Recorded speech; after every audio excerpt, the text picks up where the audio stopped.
성경 공부 시간입니다. 주 예수의 생애 오늘 41번째 마가복음서 12장 41절부터 44절 오늘 짧습니다. 오늘의 제목은 진정한 예배, 참 예배라고 할까요? 진짜 예배라고 할까? 성경을 먼저 같이 읽지요. 예수께서 헌금함을 대하여 앉으사 무리가 어떻게 헌금함에 돈 넣는가를 보실세. 여러 부자는 많이 넣는데 한 가난한 과부는 와서 2렙돈 곧 한 고드란트를 넣는지라. 예수께서 제자들을 불러다가 이르시되 내가 진실로 너희에게 이르노니 이 가난한 과부는 헌금함에 넣는 모든 사람보다 많이 넣었도다. 그들은 다 그 풍족한 중에서 넣었거니와 이 과부는 그 가난한 중에서 자기의 모든 소유 곧 생활비 전부를 넣었느니라 하시니라. 복음서의 기사에서 이른바 고난주간의 한 주간에 관한 기사에는 일어난 일이 꽉 차 있습니다. 마가복음서에 있어서도 11장부터 마지막에 이르기까지 이 한 주간의 일이 말씀되고 있습니다. 전체로 마가복음서는 16장밖에 없는 것이니까 그 3분의 1을 점하고 있습니다. 게다가 그 각 장이 제각각 제법 긴 것이니까 대단히 많은 문장이 이 때문에 할애되고 있습니다. 고난주간에 일어난 일, 여기서 주 예수께서 말씀하신 말의 모든 것을 여러분과 함께 읽을 수는 없습니다. 건너뛰며 읽는 수밖에 없지요. 그러나 거기서 아무래도 함께 읽고 싶은 하나의 이야기가 있습니다. 그것은 고난주간 동안에 작은 에피소드와 같은 것에 지나지 않겠지만 아마 저 혼자가 아니라고 생각하는데요. 고난주간의 기사를 읽는 대부분의 사람들이 한숨 돌릴 수가 있고 마음이 훈훈해지는 느낌으로 읽었음에 틀림없는 이야기가 있는 겁니다.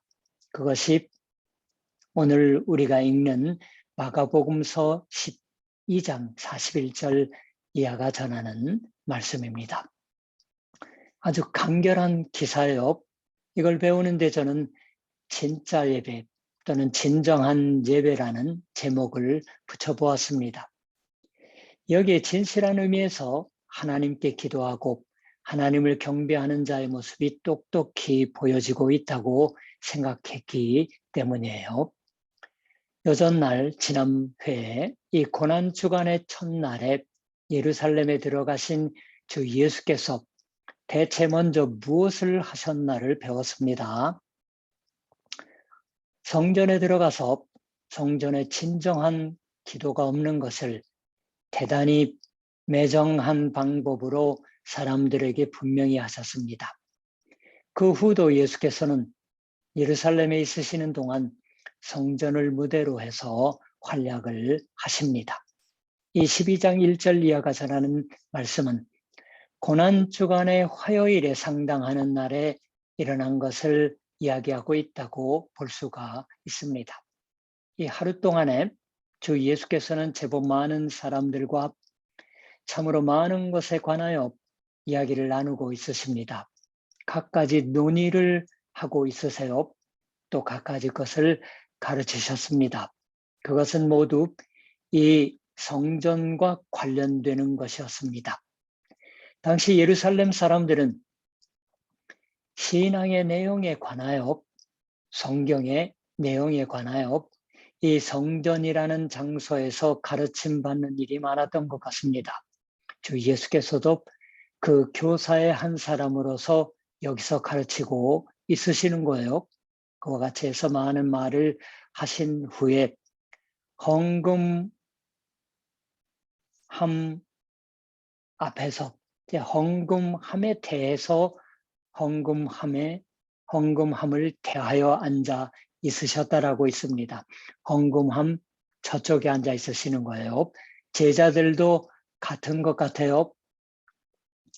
이 헌금함, 요한복음서 8장 20절에도 나옵니다. 이 말씀은 성전에서 가르치실 때 헌금함 앞에서 하셨으나, 일본어는 이걸 호브스텐이라고 번역을 하고 있는데 똑같은 단어입니다.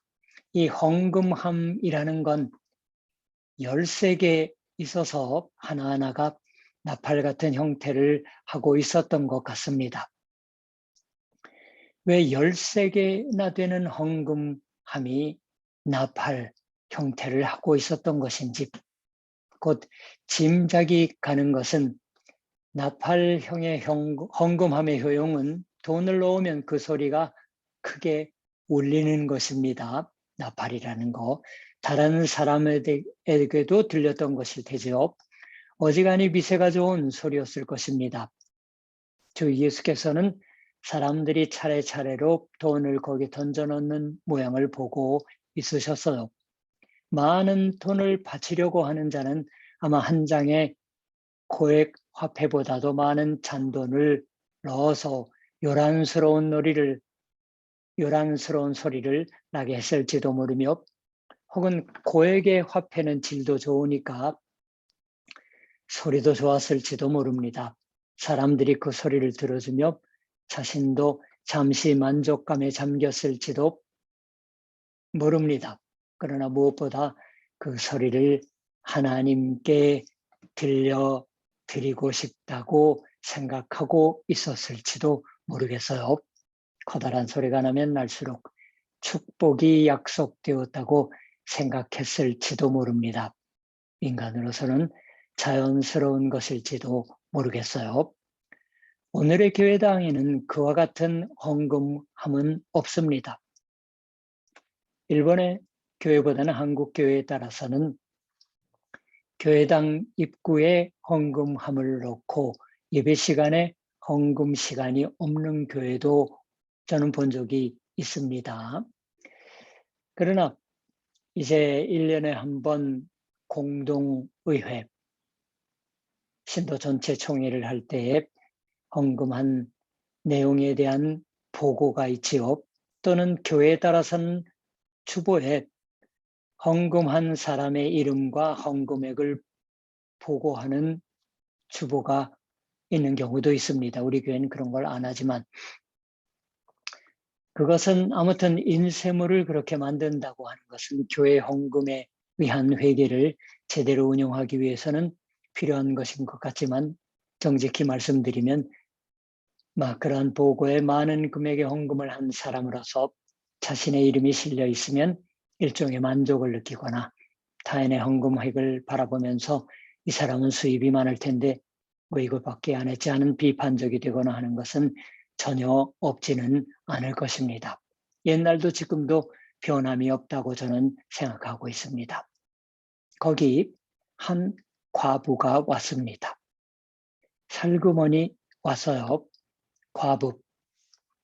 독고하는 사람이요, 남편은 없는 겁니다. 아이는 어쩌면 있었을지도 모르지만 그런 것은 기록되어 있지 않습니다.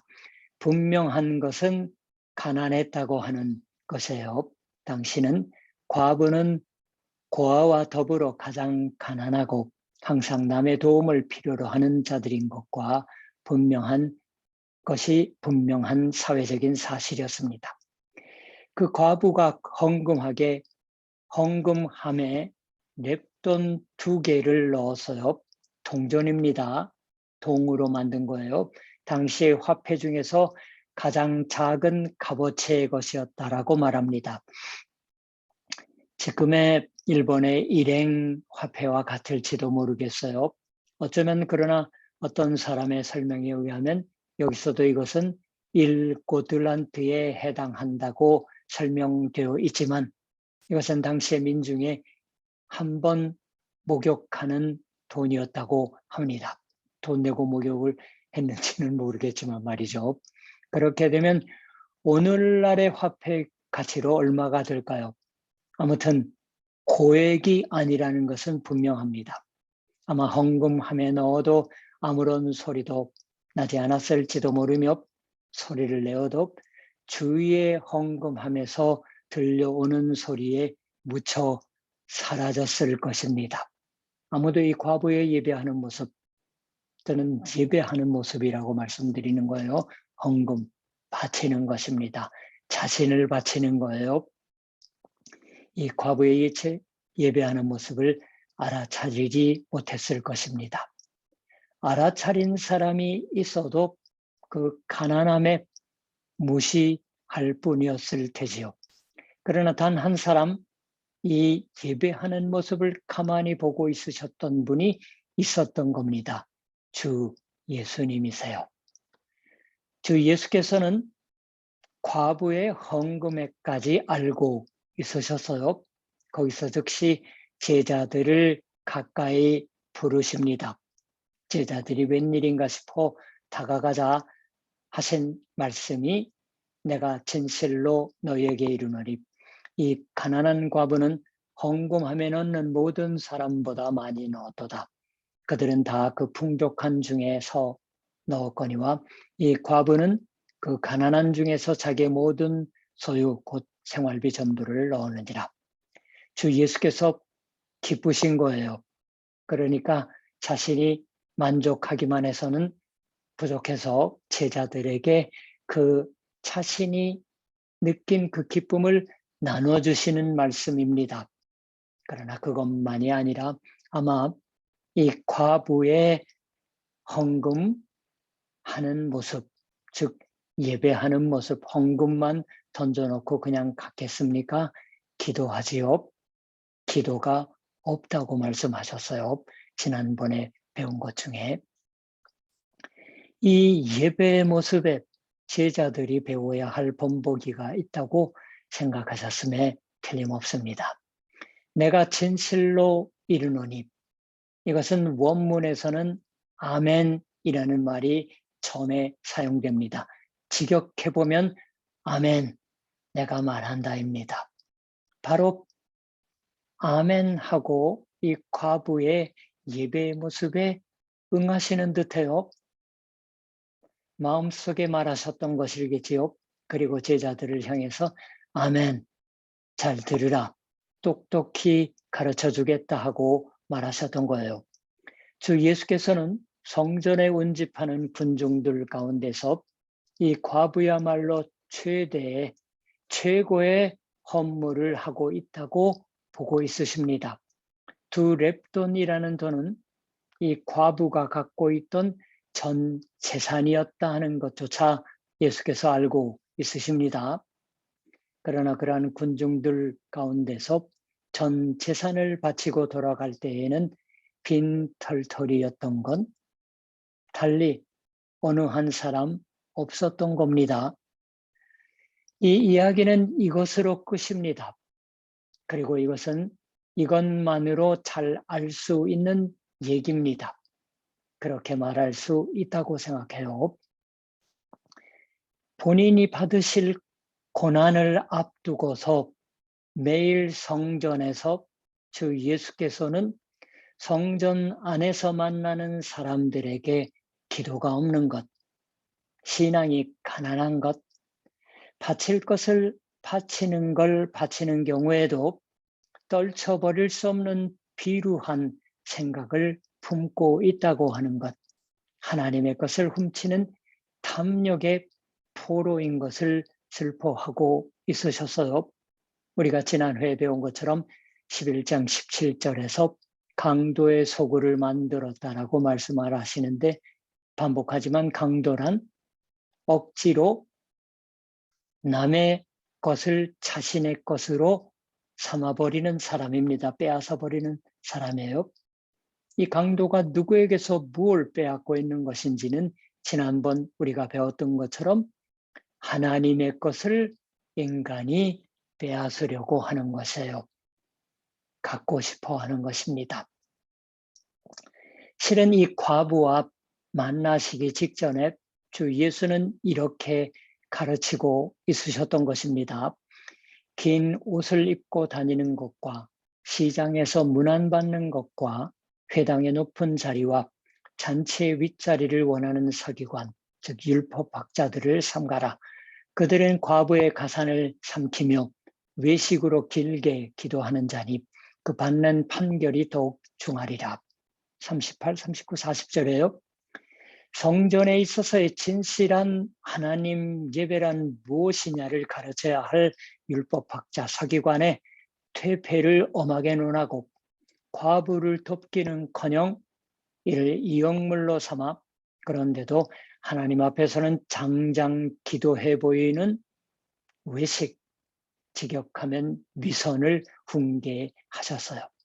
그리고 이 과부는 바로 율법학자의 반대의 극점에 선다라고 성전에서 풍요한 부를 얻고 있는 율법학자가 하고 있지 않은 것, 전 재산을 바치는 것을 하고 있는 걸 말하시는 겁니다.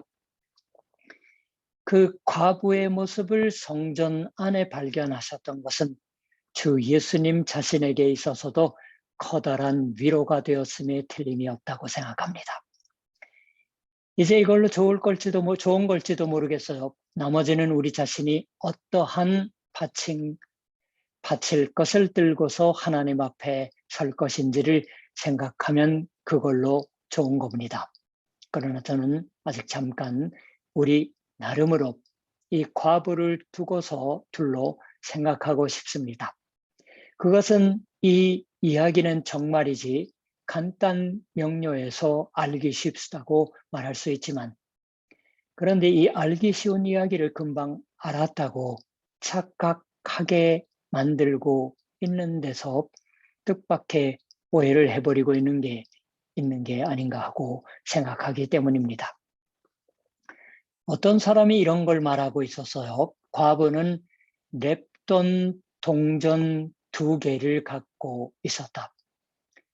이제 동전 2개를 갖고 있다고 하는데 하나의 의미가 있었던 게 아닌가라고 말합니다. 과부는 2개의 동전을 이제 바라보면서 이 중에 하나를 간직해 둘까 하고 생각했던 게 아닌가라고. 또한 2개였기 때문에 그처럼 망설일 여지가 있었다. 거기서 구태여 결심해서 2개 다 바치는 것으로 했던 게 아닐까. 정말이지 그와 같은 상상은 가능합니다. 적어도 우리라면 그와 같은 일이 있었지 싶습니다. 이러한 성경에 없는 것 같이 상상할 때 거기서는 우리 자신의 모습을 투영할 적이 많은 겁니다. 2개 있으면 그 전부를 던져놓는 것을 하나님도 또한 바라시지 않을 것이다. 그렇게 생각할 가능성은 있었던 거예요. 전 재산이었을 테니까. 그러나 저는 과부는 그런 식으로 생각했을까 하고 생각해 봅니다. 왜 그런 걸 말씀드리는 거냐고 말하면 저는 이렇게 생각하기 때문이에요. 주 예수께서는 과부의 헌금은 그 소유하는 전 재산, 생활비의 전부다라고 말하셔서요. 그러니까 귀중하다고 말하신 것처럼 우리가 듣습니다. 그러나 저는 생각하기를 과부 자신은 과연 그런 걸 생각하고 있었을까요? 즉, 나 이외의 사람들은 많은 돈을 가지고 있고 그 많은 돈 가운데서 얼마 안 되지만 헌금을 해도 그렇게 아프지 않을 것이다. 게다가 누구나가 하나님께 대해서도 인색하다. 자기가 가진 것의 일부밖에 바치지 않으니까 더 많이 헌금하면 좋을 텐데도 그걸 하지 않는다. 그러나 난 달러. 나는 확실히 가난한 과부에 지나지 않지만 그러나 저 구두쇠 부자들의 신앙과는 다르다. 하나님께 대한 태도가 다르다. 나는 전 재산을 하나님께 바친다. 하나님 잘 보고 있어 주십시오. 저는 누구보다 많이 바칩니다. 전부 바치는 겁니다. 그렇게 말하고서 가슴을 펴면서 동전 2개를 던져 넣었던 걸까요? 다른 사람들에게는 들리지 않아도 그 동전이 떨어져가는 소리를 자기도 만족해서 듣고 있었던 걸까요? 그리고 하나님께 대해서도 하나님, 저는 누구보다도 많은 것을 제가 가진 모든 것을 드렸으니까 제 기도를 들어주십시오. 저를 축복해 주십시오. 제가 이런 이제는 불행을 당하지 않도록 생각해 주십시오. 저를 건져내어 더 행복하게 살 수 있도록 해 주십시오. 라는 기도를 했던 걸까요? 물론 그런 건 생각할 수 없습니다. 누구나가 생각할 겁니다. 무엇보다 주 예수께서 만일 그와 같은 과부였다면 평가하시지 않았음에 틀림없습니다. 오히려 저는 그래서 생각해 봅니다. 과부는 자신이 바친 것이 재산의 모든 것이고 생활의 버팀목이었던 것조차 충분히 의식하고 있지 않았던 게 아닐까라고 생각합니다. 그렇게 대단한 바침을 해버리고 있다고는 생각하고 있지 않았던 게 아닐까요? 이때 주 예수는 과부 그 사람에게 말을 걸고는 있지 않으세요.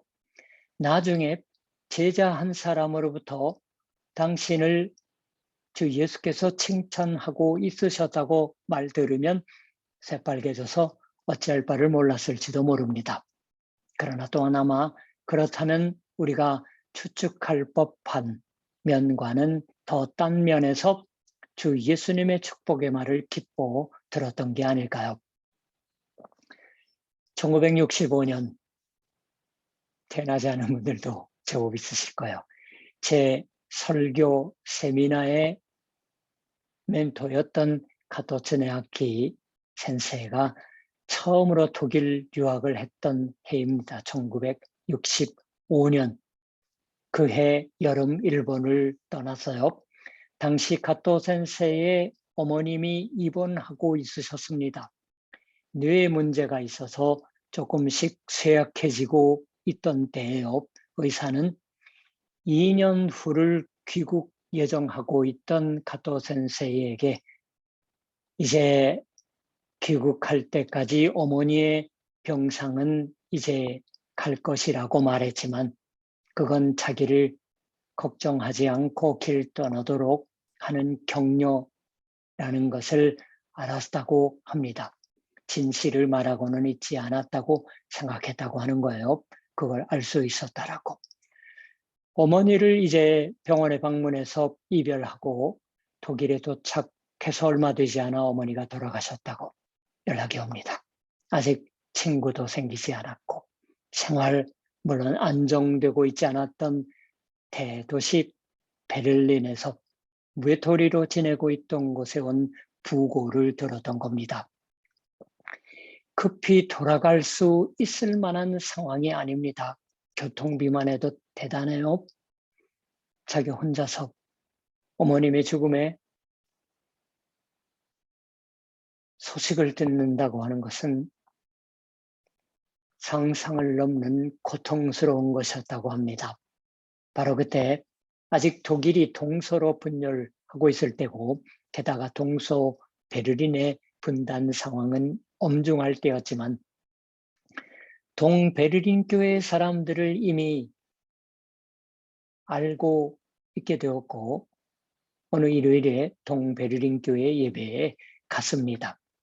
지금은 훌륭하게 수복이 끝나 있지만은 베를린의 한복판에 원래 궁전이었던 사회주의 독일의 정치의 중심이 되어 있던 지역 슈프레 강가에 파괴된 채 서 있던 돔이라는 통칭으로 불리우는 장대한 예배당이 있었다고 합니다.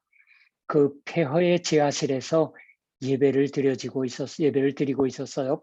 카토 센세이를 초청해 주시고 있던 독일 연합복음교회의 본부장인 히르데브란트 목사님이 설교를 하셨어요.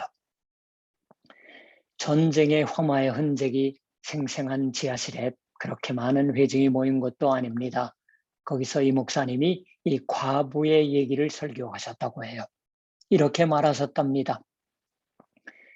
카토 센세이는 너무도 뚜렷하게 기억하고 있다고 말하시더라고요. 이 과부는 진정한 자유로 살았다라고, 과부는 자유로운 사람이었다고 말하는 겁니다. 카토 센세이의 어머니가 믿음으로 산 사람이었어요. 전쟁 끝난 후 얼마 되지 않아 아버지가 죽으시고 이미 과부인 상태였어요. 가토 센세이가 믿음을 가지게 된 것도 목사가 되고자 하는 소명을 가진 것도 이 어머님이 깊이 관여하고 있는 분이었어요. 인간적으로 볼 때 어머니는 결코 행복 가득하게 사신 게 아니라고 합니다. 자식으로서 그걸 알고 있었다라고. 경제적으로도 엄중한 만년에 하숙을 치면서 학생을 드리고 있었어요. 가토 센세이도 학생 시절에 알바에 알바를 거듭해서 동경신학대학에 오시기 전에는 동경대학 법학부 다니고 있었습니다. 가게를 도왔습니다. 가토 센세에게는 과부의 가난함과 어머니의 이 성경의 과부의 가난함과 어머니의 가난함이 하나로 겹치는 생각이 들었다고 합니다. 그러나 그것보다 깊이 겹쳤던 건 물질적인 가난보다 마음의 가난이었습니다. 주 예수께서 산상설교에서 마음이 가난한 자는 복이 있다고 해주셨던 저 마음의 가난함을 이 두 과부가 공유했다고 생각이 들었다고 해요. 게다가 비레데 브란트 목사님이 설교로 말씀하신 게 과부가 자유로웠다. 가토 센세이는 설교를 들으면서 눈물을 참을 수가 없어서 계속 울었습니다. 설교자는 놀랐을지도 모르겠어요. 나중에 비로소 어머니의 부고가 어떤 것을 보고해서 새삼 위로의 말을 주셨다고 합니다. 그러나 가토 센세이는 이 설교를 들음으로 해서 이미 깊이 위로받았다고 합니다. 가토 센세이도 자유가 될 수 있었다라고. 과부가 자유했다고 하는 것은 그 가난으로부터도 자유했다고 하는 것일 것입니다. 전 재산을 바쳤던 것을 자랑하지 않고 있을 수 없게 되는 생각으로부터도 자유했습니다. 그와 같은 것은 과부에게는 관계없는 일이어서요. 중요한 건 자신이 지금 하나님 앞에 있다고 하는 것뿐입니다. 자신이 이 하나님의 은혜로 살게 함 받고 있는 것이다고 하는 것을 알고 있는 사실입니다. 그 하나님이 부여해 주시고 있는 것, 지금 마침 갖고 있는 것, 모든 것을 바치는 건 당연한 일인 것입니다. 아무것도 가슴을 펴고 자랑스러운 듯이 할 만한 것이 아니었던 겁니다. 자연스레 했던 것이에요. 아무런 구애받을 것이 없었습니다. 하나님을 완전히 신뢰하고 있고 그 때문에 완전히 자유로 사는 한 여성의 하나님을 예배하는 모습, 그것이 아픔을 아시는 주 예수님의 마음을 사로잡았던 겁니다. 이 진정한 자유의 뿌리 내리는 예배야말로 진정한 예배입니다. 그것이 머지않아 벌어질 십자가상의 죽음을 맞으려고 하는 주 예수님을 기쁘게 했다고 마가복음서가 들려줍니다. 복음이 아닐까요? 주여, 오늘 예수님의 성전에 있어서의 모습과 제자들과의 대화를 새삼 성경을 통해서 들으면서 하나님, 예배 때마다 헌금을 바칠 뿐만 아니라 우리 자신의 삶의 흔적, 살려고 하는 앞으로의 삶의 시간들도 바쳐드리며 새삼 하나님이 원하시는 삶의 모습으로서 다시 지음받게 되는 것을 믿습니다.